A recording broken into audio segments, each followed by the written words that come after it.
Hello everyone and welcome to Sumrok Studios. I'm your host Carl Dean and today we're talking with some of our top Sumrok service providers. I have with me today both Merrill and Cindy from Kaliser Associates.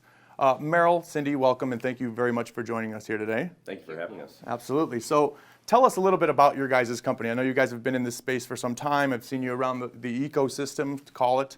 Tell us more about your guys' company. Sure, I'll start off. Okay. We are a company of mature lawyers. We refer to ourselves as mature lawyers, not necessarily old lawyers. But Cindy and I both practiced in the corporate and commercial real estate industry for, let's just say, 20 plus years each. Yes. That keeps it safe. We don't Yes. discuss our ages. So I'm a former corporate bankruptcy lawyer, restructuring lawyer. Cindy has a lot of experience in the same manner. I reached out to some of these investment groups in Texas about 12 years ago as I wanted to understand a little more about what was going on with the multifamily business, and I had the commercial real estate background. And as we learned more, I actually met Brad about 9 years ago when he first was doing this venture. And it was very exciting to learn that there were mom and pop, as I refer to it, normal people going out and buying multifamily apartment complexes that are 100, 200, 300 units. And I had some experience with some SEC work, but it was much larger deals, larger zeros, Harvard, Yale type people on the East and West Coast that we worked with. And so figured out a package that we could hopefully provide for the investors and for the students that would alleviate some of their concerns working with lawyers in general, because everybody gets afraid of lawyers. They bill by the minute, they bill by the second. If you sneeze, there's a bill. Yes. Phone call, email. So Cindy and I talked about it, and we created a kind of a flat rate package, an A to Z deal, and we went out and started marketing it and talking to other people about it. And it started from, 1 or 2 deals a month to 3 to 4 to 5. The students used to be doing $1 million, $2 million, $3 million multifamily. Now we're getting 30 million, 40 million, 50 million. It's exciting. But so we now have a fairly significant boutique practice of SEC work, contract work, anything that's real estate related, raising capital, syndication, blue sky filing, and I think right now we were just looking at the board about how many do we have on the board right now? I would say a minimum 30. 30. Could be We've 40. got 44 on the board, but I'm just Okay, seeing, all right. seeing if she ever reads the board. Cindy just works, and doesn't worry about the numbers. Gotcha. I'm a numbers guy, but yeah, we've got about 44 deals. I think last year of Sumrok students alone, we probably helped out probably represented about 300 million Easily. in apartment Oh, wow. complexes. Yeah. Wow. Yeah. And that includes some refis and includes some selling, but it's exciting. This year we're probably 35% higher, yeah. quarter over quarter, and it's predominantly with Brad's group. It's Excellent. very Yeah. exciting. And when did you guys start the company then? Kaliser Associates has actually been around since 2010, and Cindy joined. When did you join? 2014? 14, yeah. And then we have Greg also who works with us, and Cindy and I are talking about bringing on some other people as well. Okay. Another area of practice that Cindy focuses on is wills and trusts. It is shocking how many people own thousands of units of apartment complexes, are invested with lots of money. And one of the things you're taught in law school is, you always just ask, just in case, do you have a will? And you get this blank stare on people's faces, and they're like, will? But yeah, I think I've got something. I think we had some lawyer prepared about 20 years ago. Okay, well, if you had kids, you now own apartment complex interests. What happens if something happens to you? Who oversees that? Who takes care of the interest? What do the agreements say? So we do provide that service as well. We don't push it. We don't really advertise it, but it's interesting. We've actually been doing quite a bit of that lately. Yeah. It's the thing people like to put off, but sure shouldn't. Yeah, no, definitely, absolutely necessary. So, what made you both decide to become lawyers? I mean, is there a passion behind that? Is it what was the drive there? What made me decide to become a lawyer? You remember back helping that far? people? I can't. Yeah. Yeah? No, just Just the money now, right? It's just, So yeah, mine's a little bit easier to remember. My wife told me I was going to be a lawyer. Okay, Yeah, we met, and I wasn't in law school. I used to manage athletic stores, but I was very argumentative and very quick with responses. Whether they were good or bad, I was always quick and always thought on my feet very quickly. So she said, you know what? You really need to go to law school. And I had thought about it. I'm like, yeah, maybe it'll work, but am I ready? And so I went to law school late in life, 27. That's late in life for law students.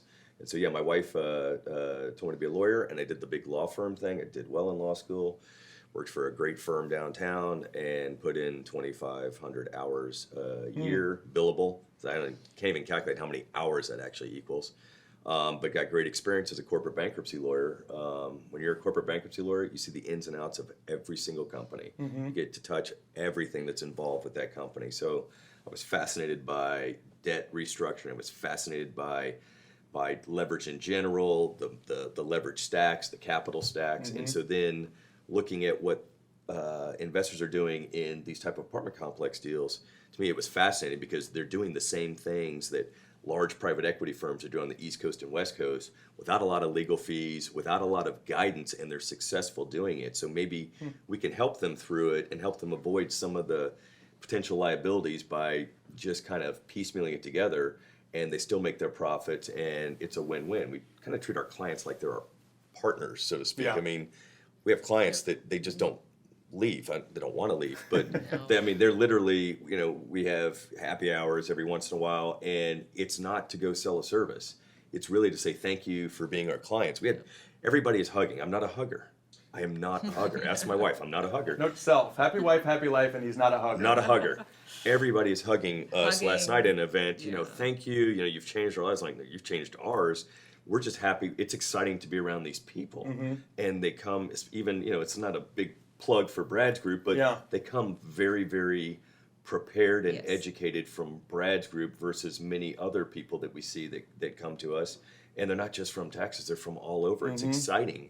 Mom and to meet pop these type people too. Mom Like, and pop we had a people. FedEx driver from California. He's like, now he's syndicating deals, and it's like, And that's- Brad's last deal, Brad's last Yeah. event that we did. I remember we gave away a couple iPads, and it was funny. I distinctly remember this. And I don't remember a lot about people. It's just there's so many things we do, but we gave away an iPad to a guy that we talked to at the booth who is a chicken farmer from southern Missouri who is selling his chicken farm to go invest in multifamily. Wow. And heard about Brad and showed up at this event. Random. I remembered him because how many chicken farmers do you know? None. And then the other guy we gave it away to is a retired NASA scientist. I saw that. Yeah. And I mean, like, not even just mom and pop, the most random people in fields that have nothing to do with investing or real estate are getting into this, and not just getting into it, they're excited about it. So that generates buzz for us. We get really pumped about that. Yeah, no, that's kind of why I'm Yeah. on board too. It's, And I'll add to that, because we've been a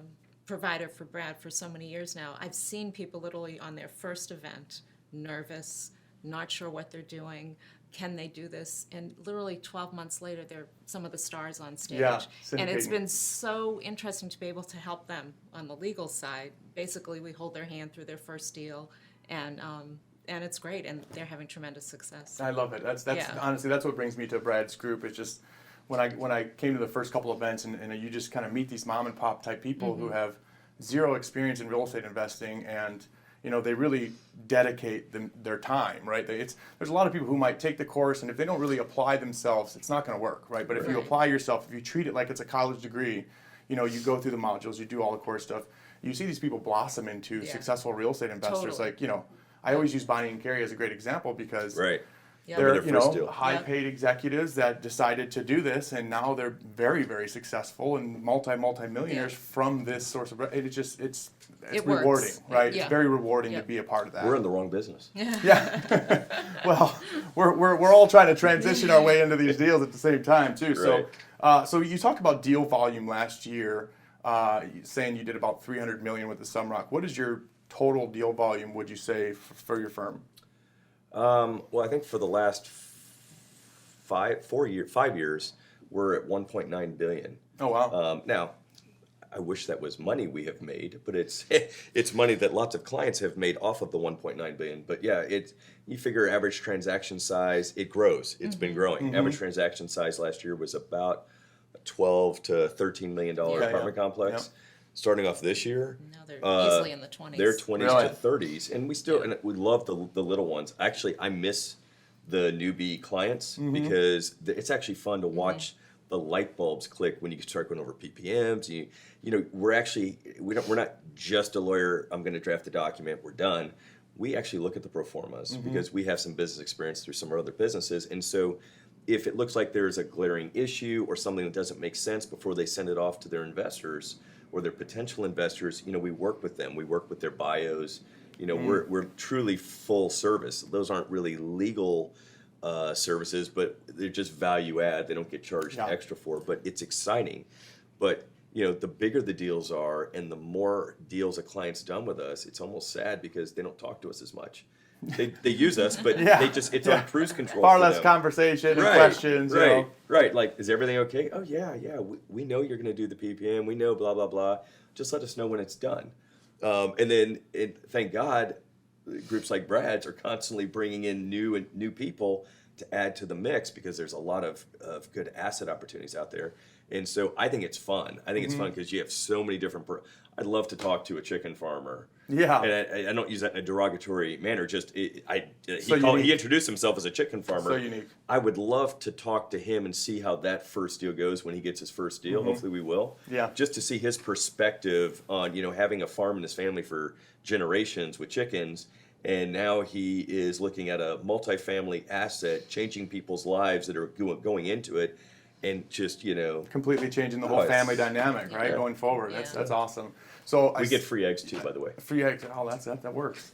I see you have the cowboy boots on. Are you guys from Texas? Do you practice law in just Texas? Not from Texas. I'm originally from Boston. Been here 35 years. Oh, wow. I'm now a real Texan because I also have a property in East Texas. So you lived in Boston until you were 2. Basically. Yeah, okay, Yes. okay. Yeah. Kids born and raised here. What was your other So question? you moved here, what 84, 85? Yeah, somewhere around there. Yeah. Okay. What about you, Meryl? You a Texas boy? Yeah, I wear the boots. See that? I don't have the Texas accent. I'm actually from Augusta, Georgia. Okay. Yeah, I was born in Augusta, Georgia. Dad was in doing his residency there, and then back in the old days, in the late 60s, like 69. I just gave my age away, but he was deferred draft until after I finished med school, and then went straight into the Army in Fort Hood, Texas, as a major, as a doctor. And then the natural progression was, he got job offers after that in Texas, and so I've been in and out of Dallas my entire life since 5 years old. Nice. But I've always had cowboy boots. Yeah. And you're not. I have some. I haven't. They didn't go with my outfit today, but I do have a pair of cowboy But boots. Actually. and to finish up, you had followed up on. You had asked a second question: was are we just practicing in Yeah. Texas? So yeah, do you just practice in Texas or? No. So we are licensed in Texas for the PPM work, syndication work. It's federal law, so we do that across the country. And then we're also able to go into many, many states and do the entire transaction as well. Wow. So you can get permission through jurisdictions to do it. So we're licensed in Texas and Missouri. Missouri. Yeah, I went to law school in Missouri. Okay. Sometimes I call it Misery. Yeah. Depends on I how the lived there for weather a is. while, yeah. You lived in Missouri also? Well, I lived in Kansas City, Missouri. Yeah, for a little while. Oh, that was Missouri.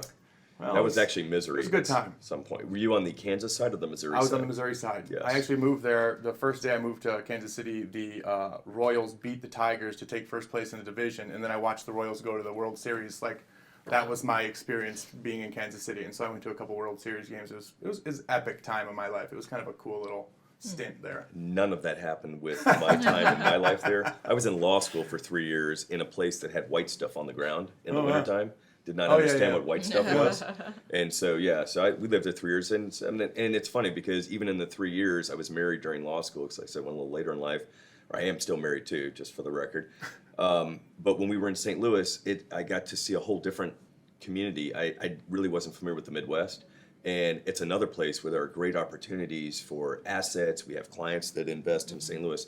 We've invested on single family in St. Louis. There are places like Indianapolis we're getting a lot of clients from. What's really interesting is Brad's clients is everybody knows there's a lot of money coming in from California and the East Coast. And they're coming into Texas to meet Brad and to sign up and to be a student with Brad.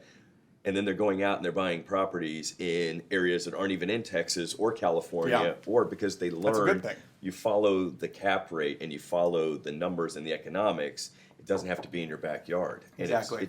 it's exciting meeting those people. We get to learn interesting things about various states with blue sky filings. Yeah. It's when you sell a security and that person the investor happens to live in a state outside of the Texas or whatever state you're forming the entity in. So you have to register that sale of security like you were a broker in that particular state. Places like Oklahoma, it's great. You just file a piece of paper. New York, was it $2,500 Yep. an investor? Wow. People don't know that. And so if you're going to take one investor for 50 grand, it's going to cost you 2,500. Okay, so that's 5% of what that investment costs. So you have to look at it. Does it make sense to take a single investor at 50 grand or 100 grand from a state that has a blue sky filing law? And then there are annual fees also that have to be taken into account. So now if you're taking $1 million or $500,000, then 5% is not that big a deal because you presumably going to make more money off that. What states off top do you know that have that law in place or that blue sky? So you have to do blue sky Every- filing in every state, wherever your investor resides. Okay. A state like Florida has a zero fee. A Okay. state like Merrill said, New York is over $2,000. And then generally they're around $300-400. Okay. And you still have to file in Texas. Right. And so you need to make sure, whether people are using us, whoever they're using, that is the key, is filing on time. And it's time sensitive, 15 days, and if you don't do it within that, you get fined 15 days from from when you accept capital. So from the moment you accept their your first investment. dollar, Yep. your clock ticks. So like with the SEC, you've got to file your 506B or 506C with the SEC within those 15 days.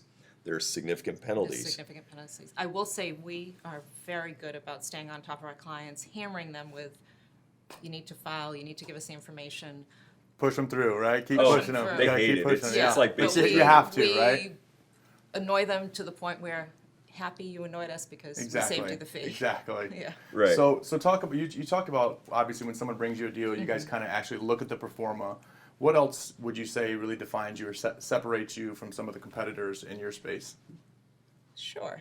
So I think there's several things that separate us. Number one, we're full service, meaning that we take the transaction from acceptance of the LOI all the way to closing, including the syndication documents, including the LLC formation. So that's contract review, title review, LLC formation, PPM documents, SEC filings, closing assistance, lender due diligence, all of that. So the beauty of that is that a client only has to hire one law firm, one set of attorneys, versus having to have a transactional attorney and a syndication attorney. So you're only dealing with one group of people, and I think it's a cost savings because you only have to pay one legal fee. Yeah. Like Merrill had said, we operate on a flat rate basis, so basically you know your clients, you know your fees going in. And we're very responsive and we're very interested in forming long-term relationships with the clients, holding their hands through the transaction. Yeah, that's So, big. and that's why everyone's hugging us at happy Yeah, hour. especially in this business where you have so many new investors, Yeah. being the company that holds And their they're hand nervous, through, they're right? Yeah, nervous. absolutely. So Yeah. we try and ease that fear Yeah, for the totally, first deal. totally. I'd like to just add a little Please piece do. to that. So, and I come from a slightly different perspective. Yes, I look at the deals. I sign off on the stuff. Cindy and Greg and the paralegals run most of that. But I think the other unique aspect we bring is some of our other ventures, which I'm not going to go into detail about, but we have bought, rehab, leased, sold over 9,000 homes in 7 states. We understand the stresses that are involved with raising capital. We understand the stresses that are involved with finding the right property management company. Yeah. That's a big deal. Construction. So I think the clients that we've developed that go to our happy hours and understand some of the other things we do, they value that kind of that value add that they're not getting charged for, but they don't mind if we say something that might not agree 100% with what they're doing because we say it. Experience. I don't want to say out of love, out of Yeah. experience. Yeah. We want them to do well. One thing we do that probably is counterintuitive to other law firms, we don't take every person. We're very selective. We really are very selective on our clientele. We look for people that are really in this to do this, that are going to be hands-on people. I know that sounds strange, but we've got a great practice. We've built it on what I would say great clients. and it's rare that we've ever had to fire a client, and that happens more often in law firms than most people believe. But I think it's because, we choose our clients just like they choose law firms. We want it to be a partnership, and we want to be able to have open communication back and forth, and we're going to put 100% into it, and we're going to respond very, very quickly to everything. And so, Bonnie, for example, who works with Brad, weren't we doing a deal with her when she was out of the country? Oh, yeah. I mean, it's That's not fun. It's When she was in Ecuador with us, right? Yeah. Yeah, right. I remember it's that. not yeah. easy, but we'll locate the U.S. consulate or whatever we need to do to make sure there's a notary there, to make sure whatever. And clients like Bonnie and Carrie, they like that. They know the law firm's taking care of them, and we also know that they'll come to us on their next deals. It's a very good relationship, and it's not worth taking someone who is looking for the cheapest deal or trying to cut corners, and then it disrupts it. And what it also does, it disrupts our business with our other clients.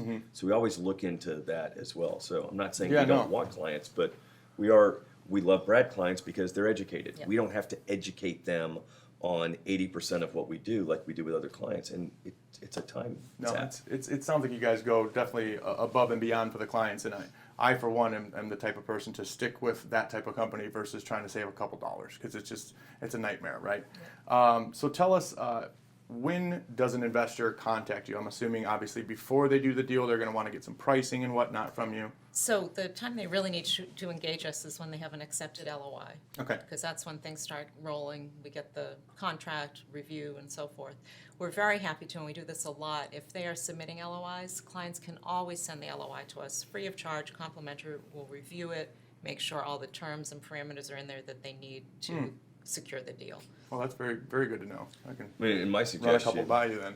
absolutely. And it's funny. Absolutely. She doesn't see half of them because people are always sending me LOIs, and you're not engaging us to an LOI. We're not providing legal advice. Right. Technically, it's just, hey, did you cover the basics that are expected? Sometimes people get really excited and they'll shoot an LOI before their broker looks at it. Not that a broker is a lawyer, but the brokers have seen quite a few, and they've got a very good idea of how they should look.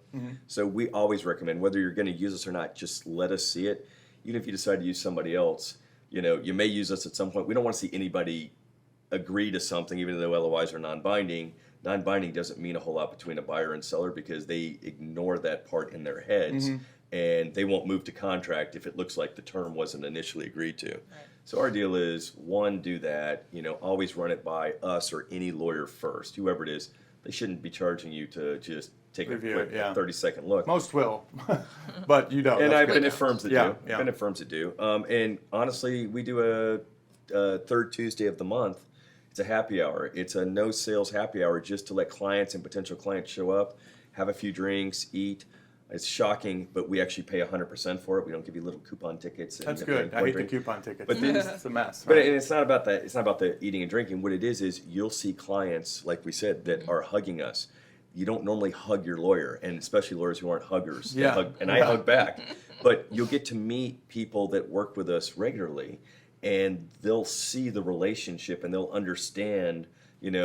I do believe we have a very special relationship with each one of our clients. That's good. That's awesome. That's. I know you guys do a fantastic job. So I'm glad you guys got to come in here today. I really appreciate both your time. Really quickly, how can the Sumrok students, investors, or whoever may be watching the video here, how can they contact you? What's the best way to contact you? Email is perfect. We have a team email, team@Kaliser Law. And your website is kaliserlaw.com? Yep. Okay. All right, guys. Well, thank you so much again for coming. On you. behalf of Brad Sumrok, on behalf of the entire Sumrok Multifamily Mentoring Company, we thank you guys for watching, and we'll see you next time.